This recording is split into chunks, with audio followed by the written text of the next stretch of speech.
Un saludo a todas y todos. Bueno, aquí estamos nuevamente con uno de nuestros especiales sobre la memoria colectiva y la memoria social, y en este caso particular vamos a hablar un poco de los lugares de memoria. Para abordar este tema vamos a iniciar con un breve repaso sobre lo que es el espacio, el territorio y el concepto también de lugar desde varias perspectivas. En primer lugar, cuando nosotros hablamos de espacio, nos referimos, y aquí voy a tomar palabras de Montenegro, todos estos autores y autoras que yo voy a citar aquí están en las referencias que acompañan este podcast y también colocadas en la parte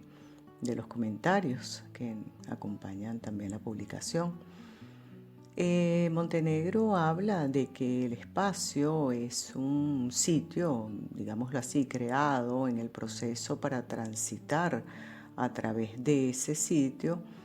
transitar desde el punto de vista del humano social y crear ciertas narrativas en ese trayecto que se va construyendo allí desde el conocimiento social de esas personas, de esos grupos que están transitando por ese sitio. Más allá,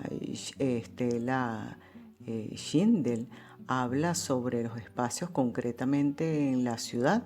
diciendo que ellos son una suerte de proyección de los imaginarios sociales en ellos mismos y pueden llevar también a componer un texto privilegiado donde se leen valoraciones, interpretaciones de las memorias colectivas que se van desarrollando en esos sitios, lo que tiene que ver un poco con lo que señala Montenegro. De manera que esas narrativas en esos sitios, ellas, según estos autores, ellas se dan en proyección a ese entretejido de esos sitios que están allí como material físico, como aspecto, vamos a decirlo, geográfico, y que van a servir como base para la creación de esas narrativas sociales. Por su parte, tenemos a Silva y sus colaboradores que nos habla del territorio y la territorialidad, pero en este caso vinculado específicamente a un trabajo de investigación que ellos realizaron. Pero me llama mucho la atención porque ellos en un momento para definir el territorio dicen que el territorio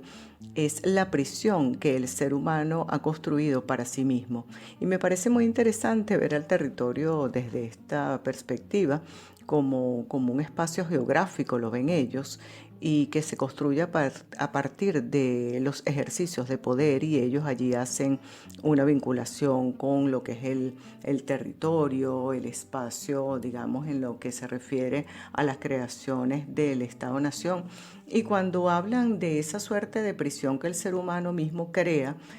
eso me remite a los límites geográficos, a las fronteras que los seres humanos, los grupos humanos han construido para delimitarse y delimitarse también en relación a los otros seres humanos. Entonces allí vemos que, por ejemplo, están las fronteras de los países, las cuestiones limítrofes, inclusive entre espacios de la misma ciudad, y esto, o de un mismo barrio, de una misma urbanización, y esto va a tener consigo, pues, efectivamente, el apoyo de lo que son los centros de poder. Yo como grupo social tengo mi poder dentro de ese territorio que estoy fundando allí. Y ese territorio se manifiesta, bien dicen estos autores, y estamos de acuerdo con ello, se manifiesta a partir o llega a ser el suelo de la identidad, de la construcción de las identidades, que el humano social, esas identidades tanto las construye como las inventa, y en ese sentido la identidad se entiende también como un fenómeno espacial construido desde, por supuesto, la subjetividad del ser humano social, pero esa identidad también puede ser vista como una identidad, esa identidad que se desarrolla en ese territorio, como una identidad social, una identidad histórica, pero siempre ligada a lo que es el espacio territorial, es decir, una identidad territorial. La relación ahí de ese espacio, de ese sitio, ahí se crea una relación, digamos, de afecto, de sentido de pertenencia de los grupos sociales en relación, pues en virtud de ese espacio que ha sido, la verdad, construido y formado por esos grupos sociales. Allí yo me pongo a pensar y los llevo a ustedes para que analicen un poco, los invito a analizar un poco esto, el sentido del concepto de territorio y de territorialidad en los pueblos ancestrales, porque los pueblos ancestrales no ven la valoración del territorio como un lote de tierra capitalizable. El sentido del valor del territorio es un valor netamente espiritual, como diría Mario Chagas, en función del patrimonio cultural inmaterial, que es algo totalmente espiritual. El territorio para los pueblos ancestrales tiene que ver con lo espiritual, es decir, se lleva a cabo una territorialidad porque es un lugar sagrado, es un lugar que está allí para hacer posible la ritualización de los mitos. Y cuando hablamos de mito, no solamente hablamos los mitos de creación, los mitos cotidianos, sino todo lo que está relacionado con la cosmovisión de los pueblos ancestrales. Por eso es que la valoración de ellos es fundamental, no en el sentido del dinero que vale esto desde el punto de vista financiero, económico, sino de cómo vale esa tierra que está allí, ese lugar. Es realmente lo que diría Marc Augué, el lugar antropológico per se, el lugar que permite que esas narrativas se lleven a cabo y que se lleven a cabo las acciones de esa vida cotidiana, de lo que ha construido esa sociedad. Entonces es interesante ver cómo en el mundo occidental o las culturas occidentalizadas, perdón, el concepto de territorio está muy ligado a lo que es la tierra en sí, el espacio geográfico, el sitio geográfico, esos centros que han construido los estados-nación a través de sus propias sociedades y en el caso de las sociedades ancestrales, de las etnias ancestrales, de las culturas ancestrales, este concepto de territorialidad se afianza en lo sagrado, en la cosmovisión, en la complejidad del mundo, en todo lo que tiene que ver con el respeto a la naturaleza, en todas sus manifestaciones, incluyendo los animales, las partes intangibles que nos rodean, el aire, en fin, todos los otros recursos, y eso es otra significación. En lo que respecta a los conceptos de lugar versus el no lugar, tomando esta teoría que ya ustedes conocen también porque la hemos visto, se han visto en otras, es un texto bastante conocido, el texto de Marc Augué sobre los no lugares. Él habla allí que el no lugar es el retorno al lugar, es el recurso del que frecuenta los no lugares. El que sueña, por ejemplo, con una residencia, dice él, secundaria, arraigada en las profundidades del terruño, y allí habla de los lugares y los no lugares, que él dice que se contraponen, se oponen o se atraen a la vez en cuanto a las palabras y los conceptos. Aquí es interesante señalar que él hace una serie para llegar a su conceptualización del no lugar. Él hace unas amplificaciones allí en cuanto al no lugar, coloca, por ejemplo, los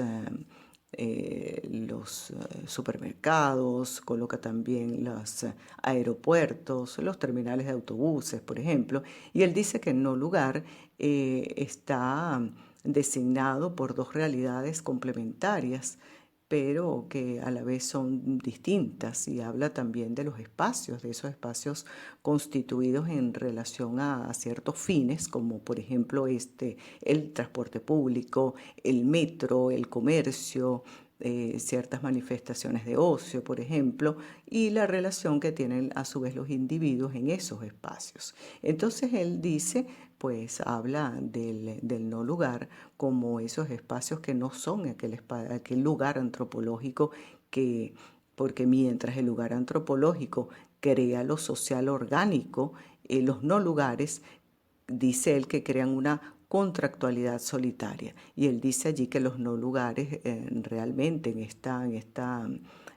posmodernidad, en esta sobremodernidad, lo tomamos cuando transitamos, por ejemplo, en una autopista, hacemos unas compras en un supermercado o esperamos rápidamente a que llegue un avión al otro y hacemos esa conexión. Entonces no se permite que ese lugar, ese no lugar, como él lo llama, ese espacio allí, no permite que se hagan unas ritualizaciones, no permite que se creen unas narrativas sociales que prevalezcan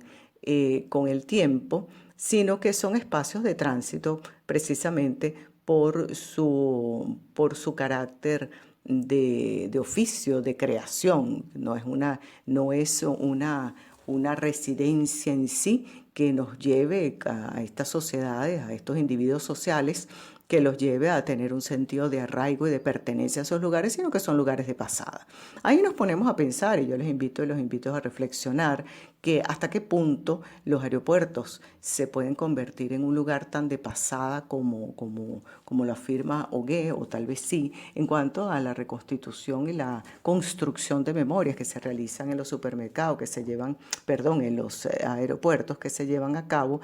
que son lugares de despedidas y de encuentros también. Entonces, en los procesos de migraciones, hasta qué punto esos lugares no se convierten también, esos no lugares se convierten también en un lugar antropológico. Yo los invito a que reflexionen sobre eso. Lo mismo puede ser en el caso del transporte público, el metro. El metro ciertamente está hecho para que sea un rápido tránsito. Inclusive hay metros que no tienen servicios para estadía,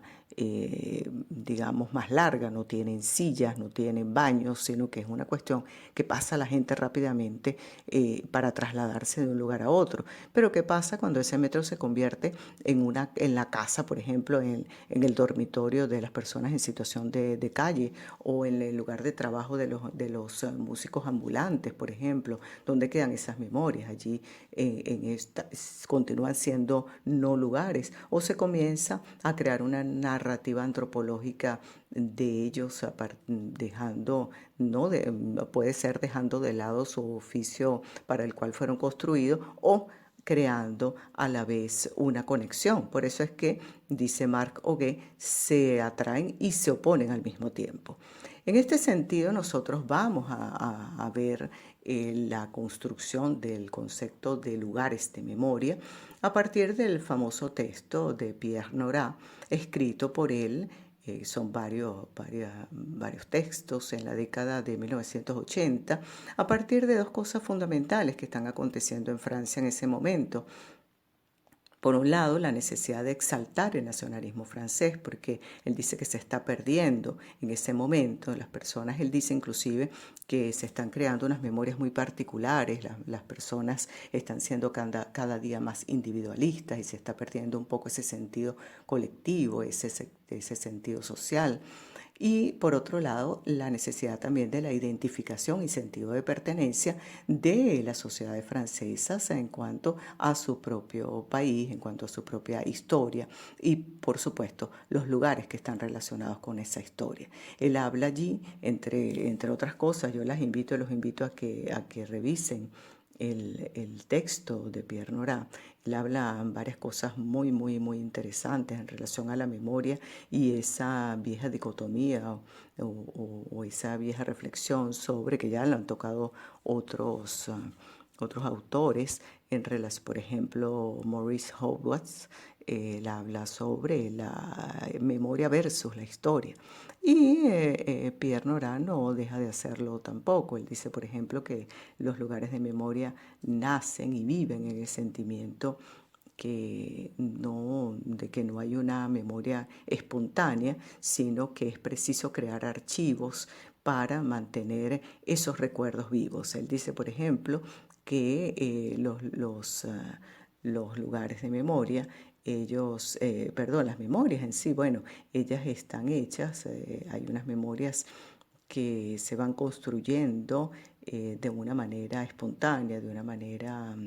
que pertenece a ciertos grupos, dice, por ejemplo, hace realmente una suerte de crítica, si le podemos llamar de esa manera, en cuanto a la concepción de los lugares o de las memorias colectivas de Hallwatz, porque él dice que, bueno, sí, ciertamente, él dice que hay tantas memorias cuanto grupos sociales en los cuadros sociales de la memoria, entonces eso quiere decir que hay demasiadas memorias y por lo tanto es de verdad que difícil poder asimilar tantas memorias, de manera que esas memorias, en vez de ser unas memorias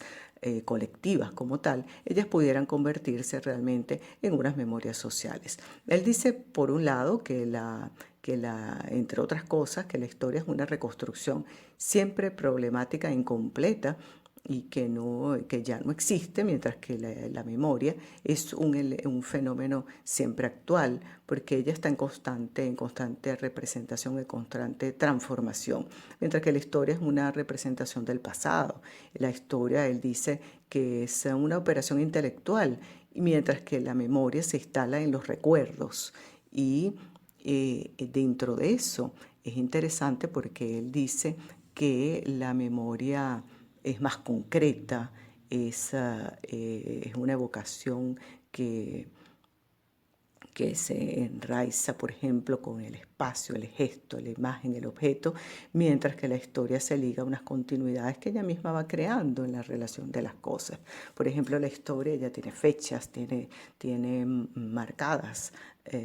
recuerdos que las personas deben ir guiando, mientras que la memoria es algo que se va construyendo con las propias sociedades. Entonces es bien interesante estos conceptos y a partir de allí él va creando la aseveración de los lugares de memoria como esos lugares que él va a decir que se construyen para ensalzar la memoria conmemorativa de los héroes de la independencia, los héroes patrios, la verdad, los héroes patrios de Francia, pero posteriormente pues ya sabemos que estos lugares de memoria van a conmemorar muchas más cosas de lo que es la significación de los héroes patrios. Los lugares de memoria tienen varios sentidos, fundamentalmente en sentido material, porque son lugares per se, son lugares de la cultura material, que están allí, que se ven, que se tocan, que tienen un cuerpo. El sentido simbólico que va a apuntar a las representaciones identitarias de sentidos de pertenencia, que es realmente el espíritu de estos lugares, y la parte funcional que tiene que ver con la acción de llevar a cabo esa memoria, lo que llamaría Schindler la memorialización, los procesos de memorialización, es decir, cuando la memoria tiene un accionar a partir de ciertas actividades que llevan hacia un análisis, hacia una reflexión, hacia actividades hermenéuticas, talleres reflexivos, en fin, una serie inclusive hasta de repente cineforos, en fin, podemos nosotros incluirlos allí en esos procesos de memorialización que viene ese sentido funcional de los lugares de memoria, para qué sirve que ese lugar de memoria esté allí. Entonces, esos lugares son unos esfuerzos dirigidos a establecer, por ejemplo, esa marcación, esa penetración territorial de los espacios públicos a partir de memorias que pueden ser aparentemente particulares, pero que realmente son memorias colectivas porque pertenecen a varios grupos sociales, y memorias sociales porque van a adherirse a esas memorias colectivas, esos grupos o esas personas que no necesariamente pertenecen a esos grupos sociales. Ellas van a aceptar esas memorias a partir de esos lugares que tienen una característica bastante importante, que es que ellos crean una empatía con las personas, con las sociedades, no necesariamente las sociedades a las que pertenecen directamente. Su función, una de las funciones del lugar de memoria, es crear esa empatía. Allí también la memoria, como ese centro articulador de la vida social, ella va configurando efectivamente las identidades sociales, va a configurar identidades culturales, también identidades que tienen que ver con las historias de las sociedades. Pero frente a esto, si bien es cierto que se van construyendo estos lugares para rememorar, para conmemorar y para servir para que no se olviden estas personas y sus hechos que los hicieron grandes. Los lugares de memoria, como bien dice Pierre Nora, también debemos pensarlos a partir del olvido, porque ciertamente cuando hablamos de memoria tenemos que pensar en olvido, en la necesidad de olvidar de una u otra manera. Y él dice que las sociedades, de tanto tener miedo a olvidar, van creando una serie de soportes de memoria, y nosotros podemos hablar aquí de los computadores, de los teléfonos celulares, del pendrive. Antes eran los CDs, hay otros tipos de memoria, la memoria externa, la memoria, todo es la memoria, soportes de memoria, que inclusive él dice que allí se pueden incluir los museos, las bibliotecas, los libros, en fin. Y estos lugares de memoria, centros de documentación, pudiéramos decir, porque los lugares de memoria, los soportes de memoria, ellos están hechos por las sociedades, por los grupos sociales, por las personas, porque la verdad tienen miedo a olvidar. Y entonces él dice que de tanto tener miedo a olvidar y de crear soportes de memoria, las personas acaban olvidando. Y si eso lo extrapolamos a un ejemplo cotidiano, podemos decir, a mí se me viene a la mente que antes nosotros no sabíamos el teléfono de todo el mundo, no sabíamos el teléfono de la mamá, del papá, de los hermanos, de las tías, de la casa, y ahora prácticamente no nos sabemos el teléfono de nadie. A veces yo me he topado que muchas personas no se saben ni siquiera su propio teléfono, porque ahí está el celular para recordarlo. Las reuniones ya no estamos tan pendientes a qué hora es, porque el celular nos las recuerda, el calendario del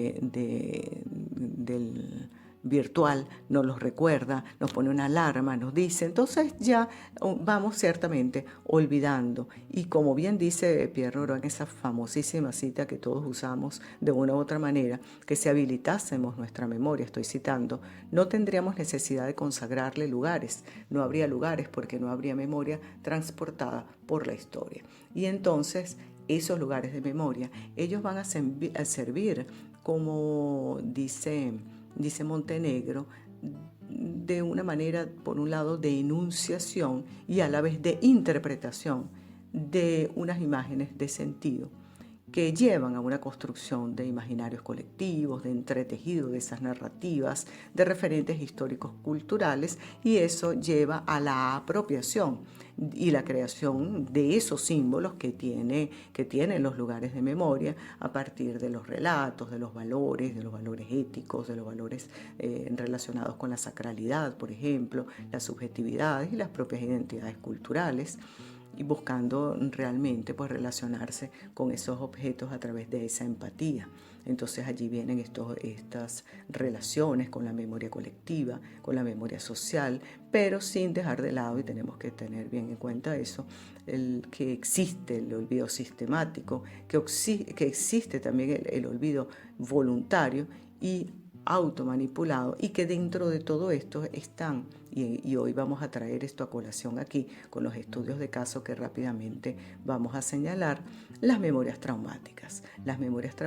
con ese famoso lema que han sido utilizados a lo largo de varios países del mundo, el famoso lema de prohibido olvidar. Y no es prohibido olvidar porque sea un tema semántico o porque sea un tema netamente biológico, sino prohibido olvidar, en el caso de las memorias traumáticas, para que los hechos no se repitan. Entonces, ese olvido no es un olvido